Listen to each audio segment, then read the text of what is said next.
Welcome to my channel. Today's scary story comes from a Reddit user. And it's creepy because the way this story is written, we don't know if it's actually true or not. So that's going to leave it up to you. But hey, it reads like a horror movie, so let's get into it. Ow. I woke up in the middle of the night.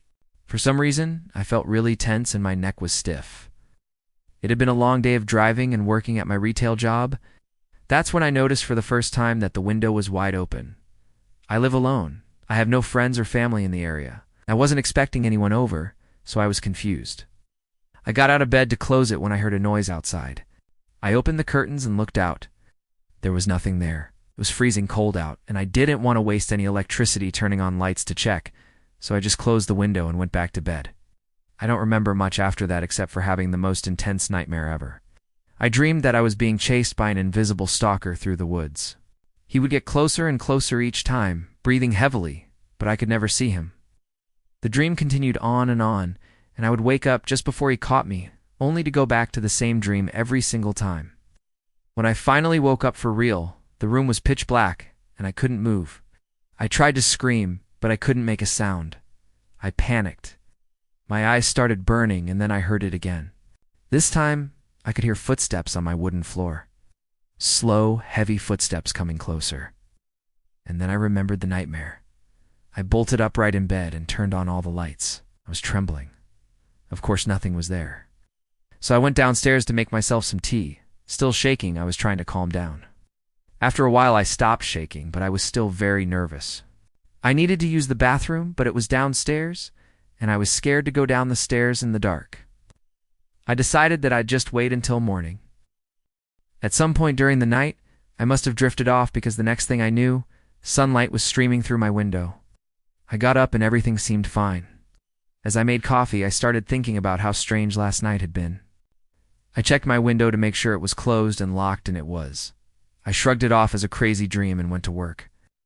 For the rest of the day, I couldn't shake this feeling that I was being watched.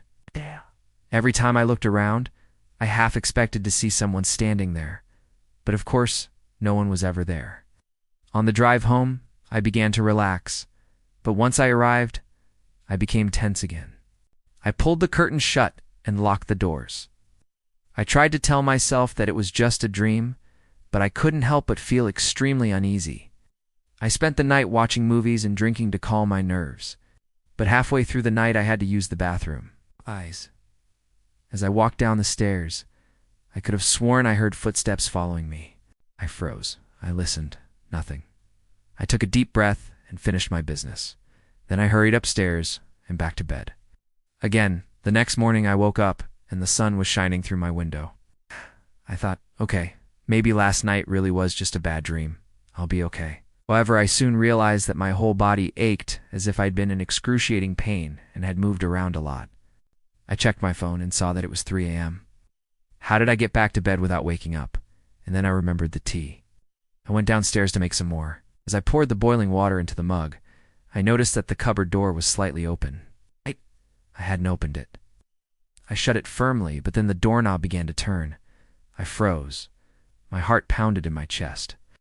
I wanted to scream, but I couldn't. The doorknob continued to turn slowly, and then the door swung open. I jumped back in fright and knocked over the kettle. Water sizzled onto the floor and steam filled the air.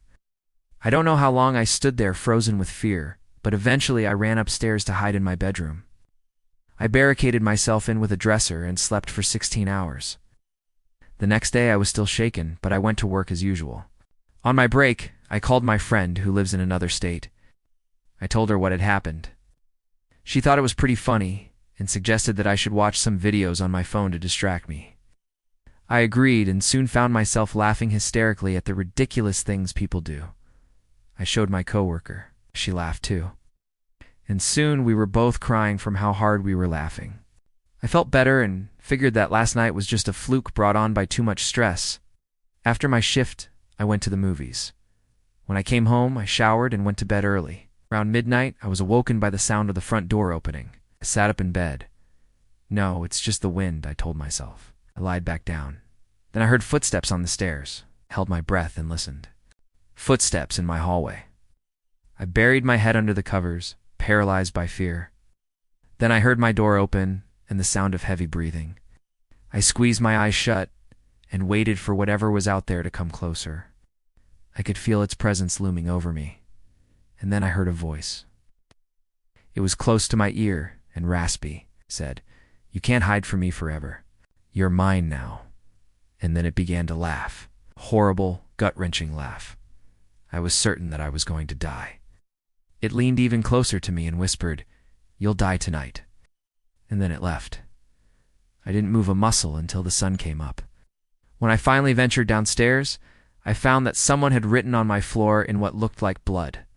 I do want to tell you what it said here, because it would probably get this video demonetized. But basically it was saying the exact same things that the voice had said to me. To this day, I don't know if I'm going to die tonight. I haven't had the courage to sleep in my bed again. I keep a knife by my side, and every night I pray that I whoa and hear that door open. If you enjoyed this terrifying tale, then definitely check out my podcast, where I publish new episodes every single week. Also hit that subscribe button, because I put out new videos every single day. Thanks for watching.